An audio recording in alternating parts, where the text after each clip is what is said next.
Welcome to the Daily Influence, where our mission is to deliver a daily dose of positive influence that can uplift you personally or be shared within your sphere of influence.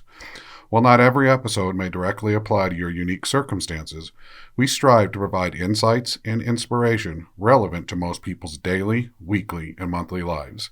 Whether you are tuning in during the morning, noon, or night, the Daily Influence is here for you. Listen, share, and embrace the power of influence in your life.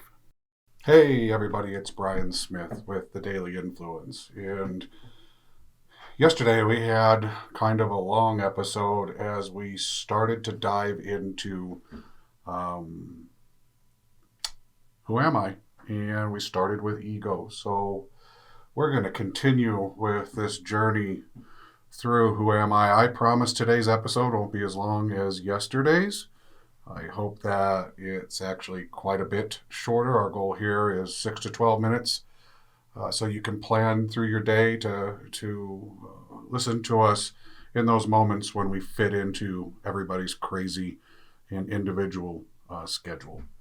So self-reflection is what we're going to talk about today. Yesterday I touched on some of what we teach about self-reflection so that we can have a better understanding of our egos. Our egos are so important to us.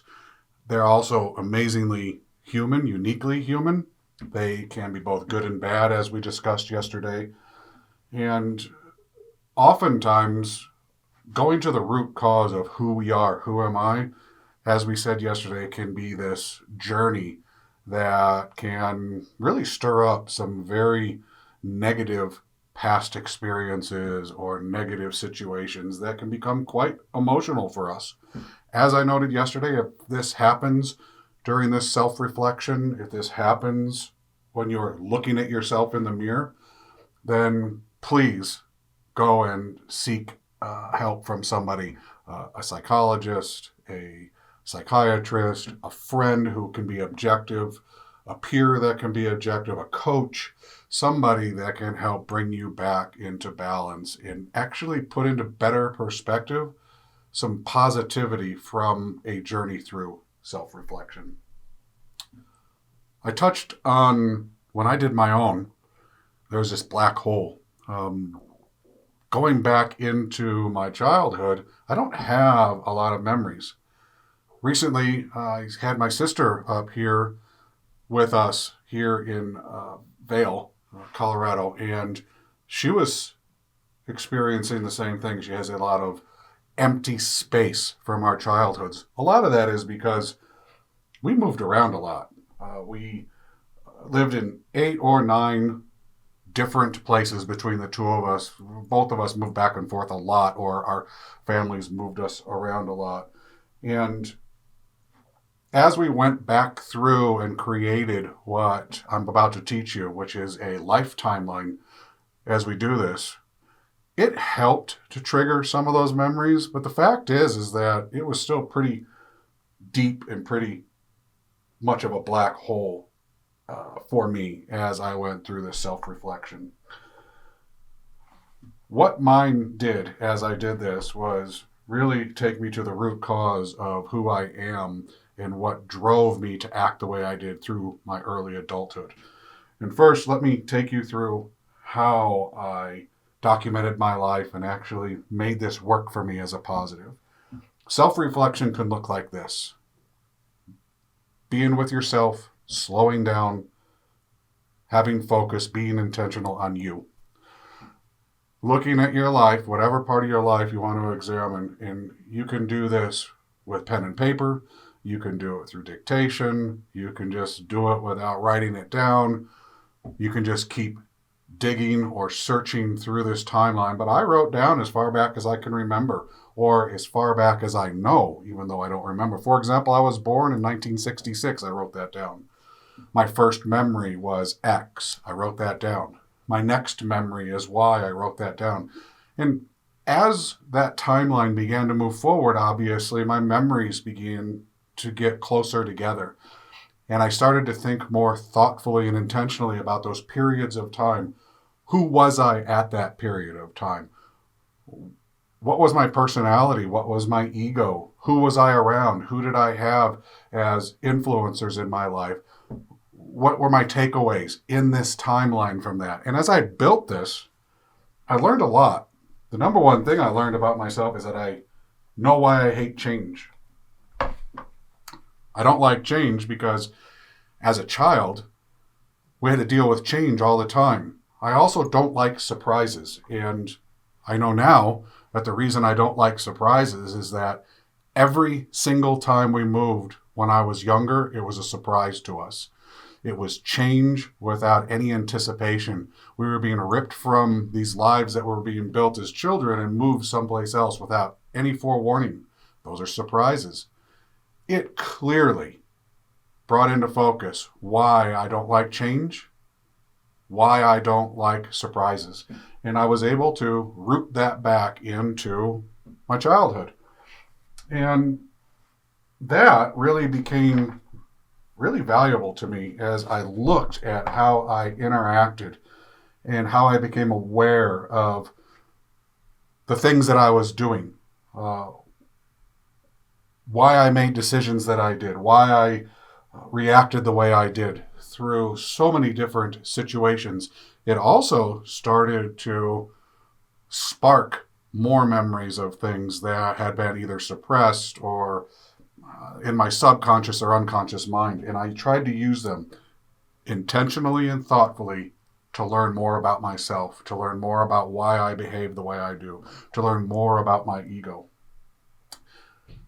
Identifying the root of any issue isn't easy. It can be amazingly difficult to do that. But digging through and looking for that root, looking what that root cause has done to you and has influenced you to make the decisions you've made, and thinking about them in a positive way. Positive being, what is my positive takeaway that can help me to behave, act, interact, be a better individual person for you so that you can be your best person for others, turns into a really positive experience. I identified a lot that I was causing my own anxiety. And it came from the core of this childhood experience, but that I manifested it in the way that I led, the way that I reacted, the way that I focused, the way that I worked day in and day out.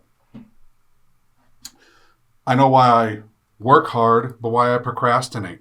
I learned that at age 30, without any real mentor, why I could be pragmatic, why I could be direct with people.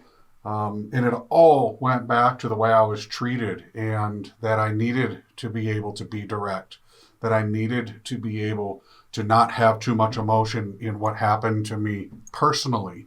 Why I could give people direct feedback. It's because that's what was around me. If we as children asked why we were being forced to move so much, we never got good answers. They were very direct and led to be pragmatic. Actually, I think we were just being sheltered or protected from the truth of what was going on behind the scenes in our families' lives. But we took it. My takeaway was pragmatism, objectivity, and not the healthy sense. There are unhealthy ways to apply pragmatism and objectivity. For example, when I moved to Klamath Falls, Oregon, I was very direct, very pragmatic, very objective in the way I did business. And people used to think of me as an ass. And I used to wear that as a badge of honor in business, that when people thought of me as that objective, hard-driving person who could make business decisions without emotion, that was a positive. But no, not always. Yes, to make decisions objectively is a positive, but to do it in a way where you're not empathetic and considerate of others, and you do it without understanding everything before you make decisions or comment on things, can be very negative, and it can leave people with perceptions that will take away from your advantages and will definitely take away from your opportunities. You also want to ask yourself, why do I want to self-reflect? Why is this such a good thing for me to go through? Am I doing it to be better? Am I doing it to uncover some negative things that I feel, but having an understanding of why you want to self-reflect, why you want to be better is just as important as the process. That question, to have it answered, is very important. And I would urge you to slow down, focus, be intentional about asking yourself, why? Why do I want to know this about myself? To what end is this going to be? What will it do to my influence? How will it influence me? Some of the things you can ask yourself during this process are, why am I friends with so-and-so? Why do I live in a certain area? Why did I make the decision to do X, whatever X is in your area of influence? What influences me to be whatever it is you are being, whatever influence you have, if it's your job, if it's the way you are in sports, if it's how you treat siblings or other family members or friends, whatever to be is, why? What influences me to be that way? And why am I influenced by the things that influence me? What makes me follow a certain type of person or listen to a certain politician or athlete who is an influencer? What makes me be attracted to this type of influence? And diving into that can yield some pretty cool, pretty challenging answers about self and about the environments that we've placed ourselves. So, for context, I know why I live in Illinois. I know why I chose the friends that I have now. I know what others think of me, and I care about what they think of me. I have regrets for my past, but I don't let them influence me going forward. I use those regrets as a positive so that I don't make the same mistakes again. I look for the telltale signs that I'm behaving in a way that is consistent with my old self that didn't yield the best advantages or opportunities. The best takeaways today for self-reflection and looking at yourself in the mirror. Ask yourself why I'm choosing to reflect on yourself now. Why now? Why? Is it because of this podcast? Did we just trigger something that said, wow, this is a great time. I think I'm going to go down this journey. But understand it so that you have the best success of getting the most positive influence out of the exercise that you can. Create a life timeline. Begin as far back as you can remember and move yourself forward. Once you get to a point that you want to work on, though, stop and work on that point. Be singular. Don't multitask. Don't try to dive into multiple things. Most things in our life that were influential are like putting puzzles together. They piece together. And if you go backward, forward, those pieces will fit better. You'll have clearer understanding. So focus on each one at a time. And if you feel negative anxiety, stressed out, whatever it is, angry, get help. Find somebody that can help you move through that particular issue and get to the other side so you can keep moving down this path of self-reflection. Choose one thing, I said that. And finally, if you feel inclined, write a journal or dictate a journal. Journaling for me has been amazing. Not everybody can do it, but it helps in self-reflection. And if you can at all write a journal, write in a book, write it down, put it in your computer, dictate it, leave yourself notes, it will surely benefit you. I hope today has had some positive influence with you. Please join us again tomorrow when we go back and I start to talk about the roots of who we are and how they influence us today. Have a great day.